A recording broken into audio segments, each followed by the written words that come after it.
just go ahead and give us an opening statement, and then we'll take questions from there. All right, you guys got me? Yep. All right, well, looking forward to this week, home opener. Excited to play Troy. Welcoming back Ryan Pough as the offensive coordinator and Chip Lindsey and Troy. So I think they had a great game last weekend and scored a lot of points and impressive on film. Looking forward to the matchup. Feel as if it'd be a good matchup for us in all three phases, and looking forward to the test. So excited about getting back on the field and being with the whole team again, and all of us being able to practice. Looking forward to today's practice. So I'll take any questions you guys may have. All right, let's go John Kuhn and then Jared Lloyd.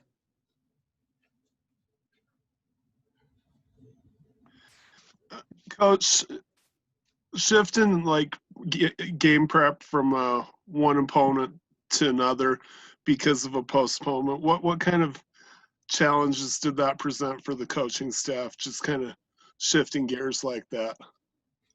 I think looking at everything's been a transition, looking at our entire schedule. So I don't think it really mattered that much that we had to shift it away from an option type team for defense to now a little bit more of a spread, fast tempo type of team. So we've kind of seen it all. The biggest concern was actually going against the triple option type team from the beginning. But we feel like this is a good transition for us. We'll be able to been training for it. This will kind of fit in what we've been playing against even since spring. So I think it'll be the matchup will be fine. Okay, go ahead, Jared, and then Jake Edmonds. Okay. Kalani, can you give us a health update on the team, and also if you've done anything different because of the positive things and what that's been like as you've had to adapt over the last week? Well, I mean, as far as we know, we still have some more tests to go this week, but everyone's still in play right now as we go towards the game. Obviously, we had some education purposes and understanding the virus a little bit more, and it's really not too difficult to understand except for the part with contact tracing. We have to be mindful of the situation. What's difficult is when guys test positive, their whole apartment has to shut down and quarantine. And aside from us trying to keep our masks on even at home, as apartments, I don't know if anything could have been done differently than moving these guys to studio apartments at the beginning of the year. And so I think understanding the contact tracing a little bit more and being able to adjust to that is going to be the key for us. And we've done that. We've made some adjustments. We have guys that are married that, the apartments that do live together, we have to be mindful of that and be smart in how we approach the season and approach each game and each week. And so going to this week, we'll have to make adjustments if we don't have everyone available, and that's just part of the season this year. Hey, Coach, I'm not sure how much college football you've watched outside of teams that you're going to be playing, but what's your impression on the Sun Belt Conference as a whole? Obviously, they've had some what people are considering upsets, but maybe they're actually better than past.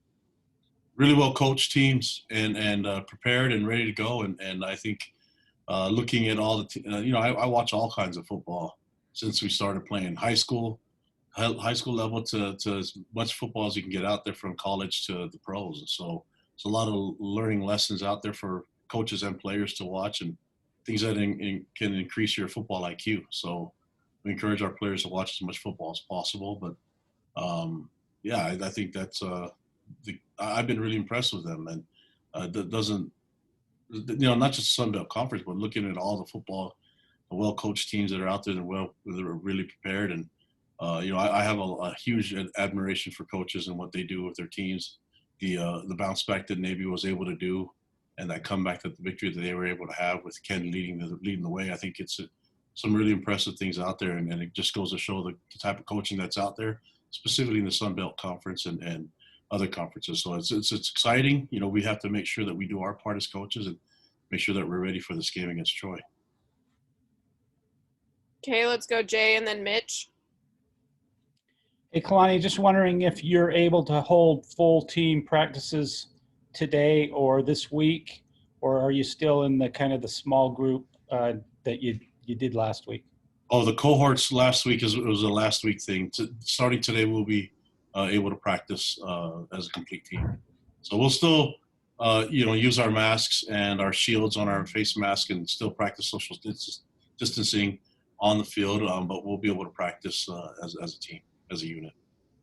When you say everybody's still in play to play Saturday, does that mean everybody will practice today, or does that mean you'll get guys back before Saturday, but not quite yet today?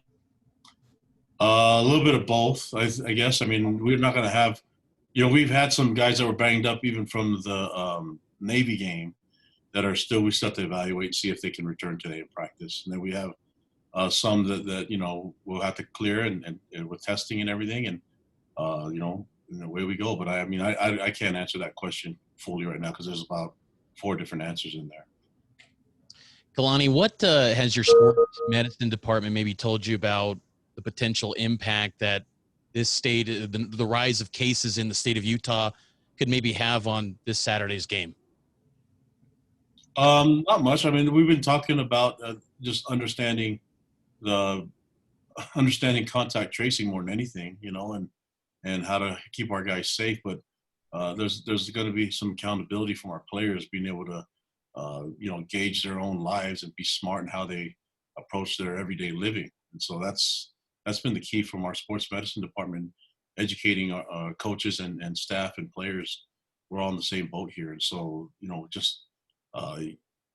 this thing so it's so unpredictable that you could do everything right and still contract the virus. And so right now what we're dealing with, we just have to be able to be ready to get the best guys on the field that we're dealing with and adjust if we need to make any transitions along the way. And I was really impressed with the team and the way that they took the change of plans from last week and postponing that game against Army to the transition that they're making now. And I see a lot of improvement in the way that they're doing things, but these guys have always been, going with the flow of things. And right now the flow of things is all leading on our sports medicine department and our administration. Whatever they ask of us, we do, and it's never been an issue for us. Now, we can't control what everybody else does, but we can control what we do and play our part in trying to make this right, get all the guys on the field.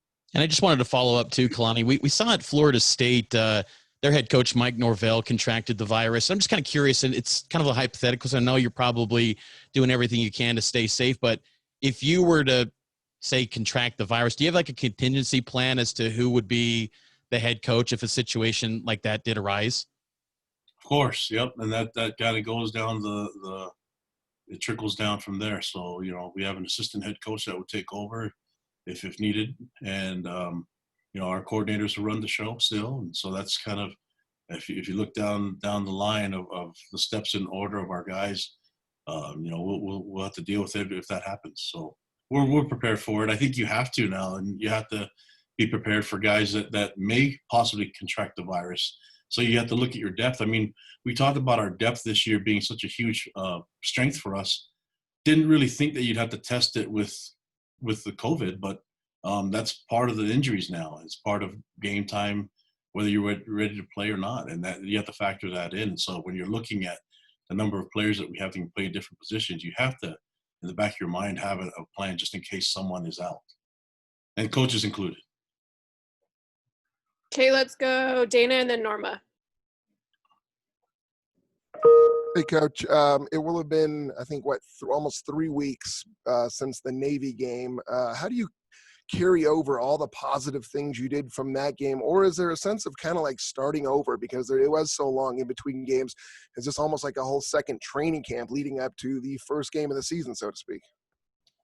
Yeah, I think for the young guys, it might be a little bit starting over. For the veterans, they're kind of used to being on the field, and I think more than anything, they want to play every week. The guys on our team want to play every week, but I lean heavily on the leadership of this team and the experience that we have at so many different positions, and those guys are leading their position groups and leading this team. So I feel like we're in a good spot. I mean, obviously we'd love to keep playing every week, and that's the plan from here on out. But we just had a little hiccup last week, and the guys I think they're chomping at the bit. They're ready to get back on the field, and it being, the home opener here at LaVell Edwards Stadium, the guys are really excited to play in front of the fans. sort of piggybacking off of that, you're mentioning it's a home opener. When you guys were fighting to have a season, that was sort of the mentality. You guys wanted to play at Lavelle Edwards Stadium. What does it mean to now finally not only play at home, but to be the first game played in the West? Yeah, looking really forward to it. I think it's just familiar to be on that field. We've had a number of scrimmages on that field now, and we talked about our guys being at home. It brings a little bit of sense of comfort being at home a little bit, you know, and I think the guys will be able to understand it. Now they know what our locker room looks like. They know how to prepare before a game, 2 hours before when we get there, go through the whole you know process of pregame to postgame and all that, and during halftime. So I think now that it's familiar, I think the guys are really excited about it. And you know, however many fans we can get in there, they'll be cheering for us. It'll be a heavy, you know, blue fan base there. Okay, let's go Shep and then Jared Lloyd. Kalani, obviously you had mentioned a lot about the contact tracing, and it really does seem like besides BYU, a lot of these schools that have had games either postponed or canceled, it's been due to the contact tracing. I know earlier on Coordinator's Corner, Ed had mentioned that because of the contact tracing, guys in that situation actually have to stay away longer than somebody who's tested positive. Are those rules, are those coming from the CDC? Is that state by state? Is there any chance any of that gets updated? I mean, what do you know about those types of rules? So I don't know exactly who's responsible for what rule. I just know what our administration sports health, medicine department tells us. And so when they tell us that the contact tracing is the issue, then we have to do our best to deal with it. You know, we've had some adjustments, moving guys different places, guys moving out of their apartments and things like that. It's just really difficult to do in the middle of the semester. And so as we continue to go through this, you know, it's a learning process for all of us. I'm pretty sure whether it's CDC or I don't know who's controlling all of it. But even the definitions of contact tracing, it could be left up to you know, to interpretation by a lot of different places. And so who holds us to what protocols, I don't know, but I just know whatever they tell us is what we deal with, you know, and it's just difficult to deal with this in the middle of it when guys have, you know, leases and rent obligations and things like that. And then we throw them a curveball. It's just difficult for a student who's planning to pay for, you know, for tuition and housing, or more importantly, pay for housing the entire semester. Now they realize that the housing might cause them to be out of a game because of contact tracing. Now, guys that go into quarantine because of contact tracing are still testing. And so whether they test negative or positive, they still have to be in quarantine regardless of those test results as a result of contact tracing. So the more we can understand about contact tracing, the more we can keep our guys isolated. There's a lot of things that we're still understanding, that we're learning along the way. You know, players having their own hotel rooms now and in hotels when we're getting ready to play games, things like that we have to make adjustments to. And you know, as this thing starts to transition, go through the season, I'm just asking for the feedback and the interpretation of everything. And then I'm going to make sure that we do everything we can. But the players have been able to respond to it. Coaches have done well with everything that's been asked of us, and we're doing everything we can to make sure that this is done right. It's hard for me to forecast how contact tracing is going to be determined in 2 weeks or next week. Kalani, I wanted to ask about, we've talked a lot about the football side and the medicine side, but these are student athletes. A lot of the guys we've talked to have said they're doing most of their classwork online. What's the classwork been like for your guys as they've tried to deal with the academic side, because there's a concern about in-person classes and where that might have, or the value of online. So I just wondered what you've seen from these student athletes as they've dealt with the academic side as well. I've seen some really good teachers in the school, and I've been really impressed with the way that they've been able to handle the virus, the pandemic, and be able to adjust their schedules, you know, and I see a lot of teachers that are reaching out and doing different things that are a little bit creative and innovative in the ways to teach their students. And then I mean, this is new for everyone. So I'm been really pleased with the way our players are handling it now. We'll see when the grades come out and everything, but I thought they handled it well in the winter semester when we had that change up in March, and I'm hoping they can do the same thing. But when you have teachers that are willing to work with their students and are understanding the situation that they're in, I think that we should be okay, right? And the key is for our guys to learn and learn as much as they can and pass their classes. That's a living situation, social distancing, all that stuff is all wrapped into one now, and that includes faculty and staff as well. So I appreciate all the hard work that this administration and the people on campus have been doing to accommodate our players and our student athletes. All right, let's go Jake Hatch and then Sean Walker.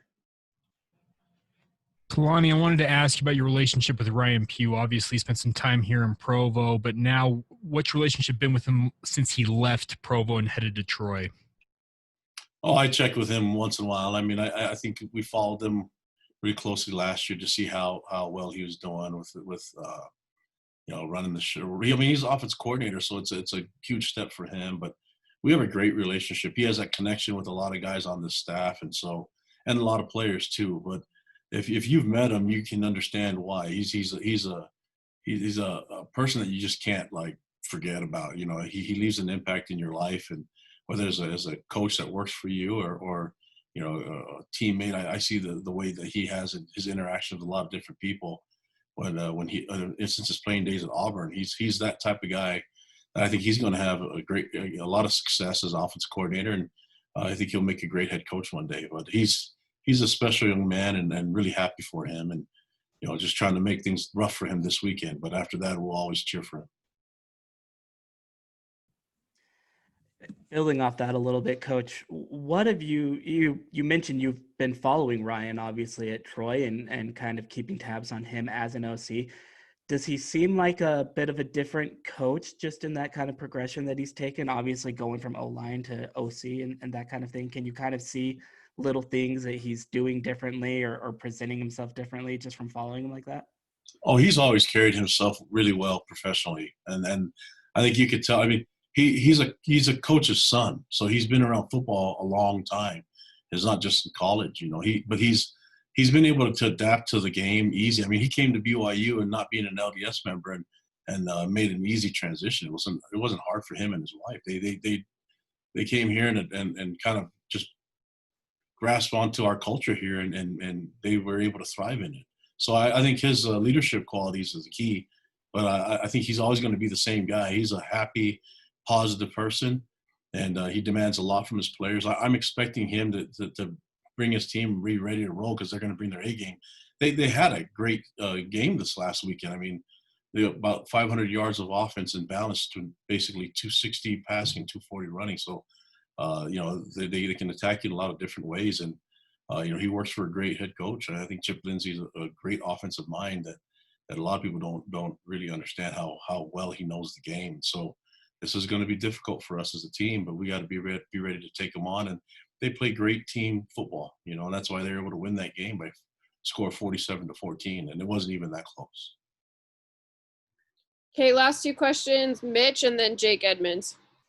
Yeah, Kalani, with how much time has passed since that Navy game, do you still feel like this program for your team still has that momentum that you guys had maybe built from that performance in Annapolis? Do you feel like it's still there? Yeah, I mean, guys got to play. There's still a deep level of appreciation for this game coming this weekend. So I think there's a lot of excitement still. The momentum is the guys just willing to get out there and want to get. I mean, these guys are excited to practice today, and so I've seen it, the gratitude in these young men, the way they carry themselves every day, and I don't see it changing at all throughout the whole year. I mean, these guys are consistent. They appreciate everything. They don't take things for granted, and that's part of being on this football team. They love it, including practice. So, Coach, you mentioned they play a lot. They play team offense, and obviously we saw last game they really like to spread the ball around. What are the challenges that come with trying to prepare for an offense like that, where there's not just a go-to guy? Well, they have big targets at receiver that can catch the ball, and they have some really speed, a lot of great speed at the slot receiver. They have physical line and tight end, and they have a group of backs that can run the ball. And they had a bunch of guys running the ball for a high average. So you combine all that with a quarterback that seems really comfortable throwing the ball, and you got yourselves something to deal with. And so that, including with the fast tempo that they run, can really stress the defense. So we'll have to be ready. We'll have to have all our things lined up so we can play assignment sound football and rely on the fundamentals of the game to help us become a strength for us stopping them. But they're a type of team that can do a lot of different things, and we're going to have to play some team football as well to combat what they have. And they do a great job, well coached, really physical team, and that's in all three phases. They're assignment sound, and they're very disciplined. So we're going to have to be ready for that. All right. Thanks, Coach. All right, guys, stay safe. Thank you. Thanks, Kalani.